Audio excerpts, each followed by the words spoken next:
Hey friends, so many of you have been asking for a PMBOK 7th edition cheat sheet. And if you haven't done so already, I'll walk you through how you can get a copy of it. My cheat sheet of the entire PMBOK guide 7th edition can be downloaded completely for free over at alvinthepm.com/PM7. Everything that I recommend and all links will be in the description bar down below. Now, my cheat sheet is less than 10 pages long, and it's something that I personally created when I was studying for my own PMP exam and reading the PMBOK guide cover to cover. What I did is that I captured the most important topics in bullet form for each section. Now, it's worth mentioning that my cheat sheet is not meant to capture every single little detail from your PMBOK guide. Instead, it's meant to be a quick reference as you read through the book, watch along with my PMBOK 7th edition free course video, which I'll link up here right in the cards, and also to take notes while you're studying for your CAPM or your PMP exam. Now, before we go through my entire cheat sheet, leave me a comment down below. Do you have any questions for me about the PMBOK Guide 7th edition? And also, what concepts are you struggling the most with?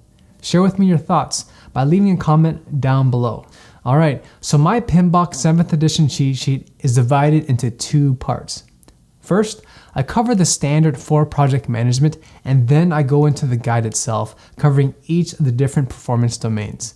The standard for project management, it's important to understand because you need to understand at a very bare minimum how value is created for our projects and also the principles that we should follow as project managers whenever we're leading a team. As we go through my cheat sheet, it's important to remember that my cheat sheet only covers the most important concepts, so don't expect it to be a regurgitation of everything from the PMBOK Guide 7th edition.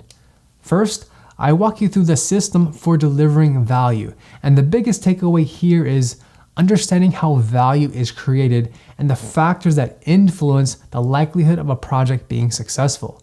I give you a quick definition overview explaining the difference between project management and product management.